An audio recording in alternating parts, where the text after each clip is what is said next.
Assalamualaikum warahmatullahi wabarakatuh. Perkenalkan, nama saya Risti Denia Reka Putri dari D3 Farmasi semester 5.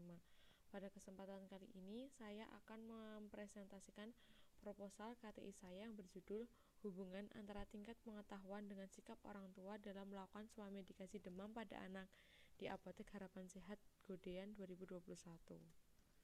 Latar belakangnya, pengobatan sendiri atau yang sering juga disebut dengan swamedikasi merupakan upaya yang paling banyak dilakukan masyarakat untuk mengatasi gejala penyakit sebelum mencari pertolongan dari tenaga kesehatan. Badan Statistik mencatat bahwa pada tahun 2017 terdapat 69,43% penduduk Indonesia melakukan swamedikasi, dan angka ini meningkat dari tahun 2016 sebanyak 63,77%. Permasalahan seputar swamedikasi sendiri relatif banyak yang tidak muncul ke permukaan karena sesuai dengan konsep swamedikasi bahwa tindakan pengobatan dilakukan sendiri oleh masyarakat. Demam juga merupakan salah satu keluhan utama yang sering disampaikan oleh orang tua saat membawa anaknya pergi ke tenaga kesehatan.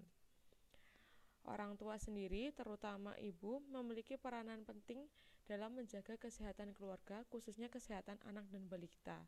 Dari studi pendahuluan yang telah saya lakukan di Apotek Harapan Sehat Godean menunjukkan hasil bahwa dari 10 orang tua yang saya wawancarai terdapat 6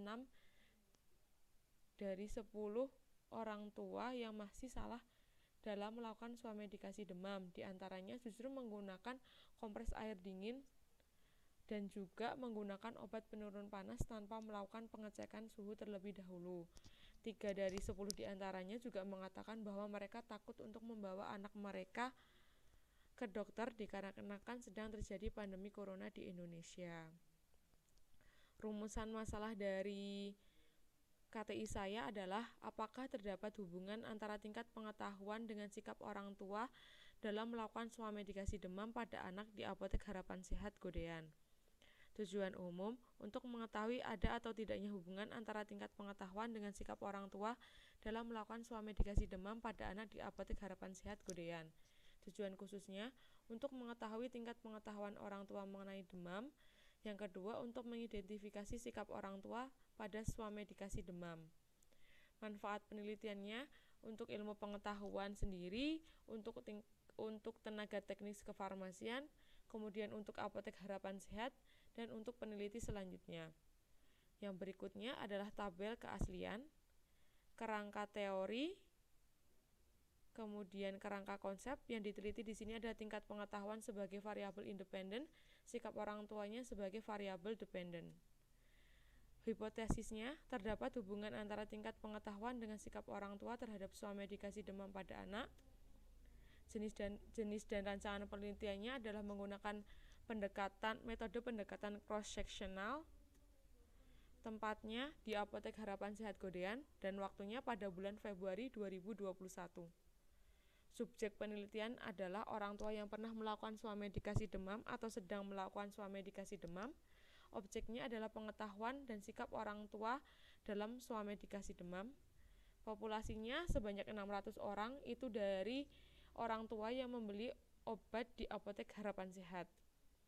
Sampelnya yang dibutuhkan sebanyak 95 orang, digunakan teknik systematic random sampling dan didapatkan hasil intervalnya dibulatkan menjadi 6. Dan untuk pemilihan responden pertama dilakukan secara acak dan didapatkan nomor 4. Kemudian responden berikutnya adalah nomor 10, 16, 22 dan seterusnya dengan penambahan angka 6 sampai didapatkan 95 responden. Kriterianya ada 2, inklusi dan eksklusi. Kriteria inklusi, orang tua yang memiliki anak di bawah 12 tahun, orang tua yang sedang atau pernah melakukan swamedikasi, orang tua yang bersedia menjadi responden, orang tua yang mampu membaca dan menulis.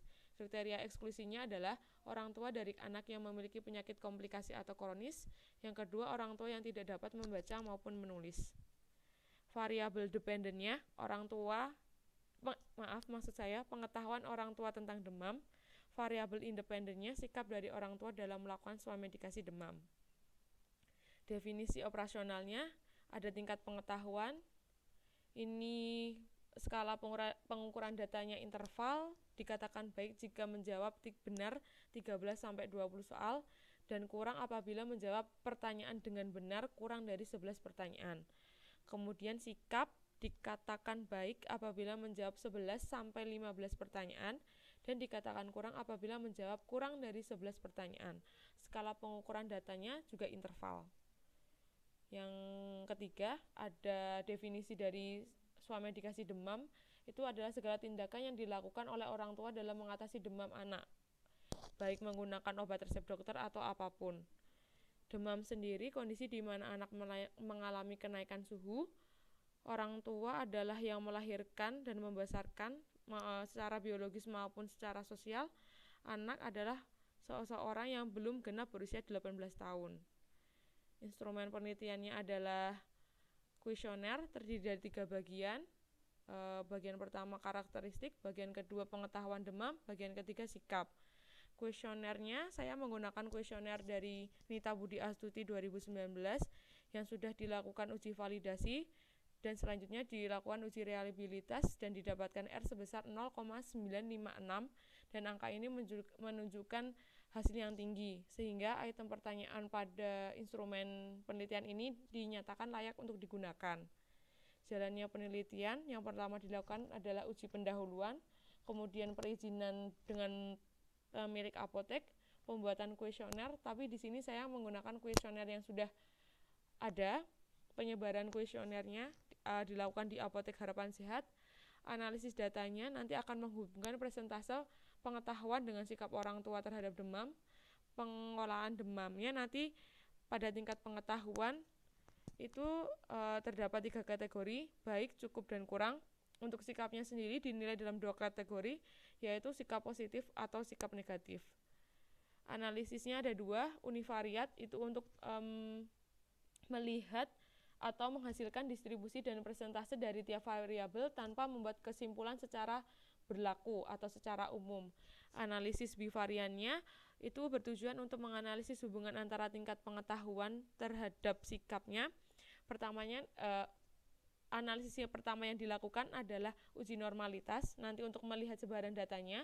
Jika sebaran datanya itu normal, maka menggunakan korelasi produk momen, dan jika sebaran datanya itu tidak normal, maka menggunakan korelasi Range-Spearman. Berikut adalah jadwal kegiatannya, studi pustaka, dan lain-lainnya. Terima kasih atas perhatiannya. Wassalamualaikum warahmatullahi wabarakatuh.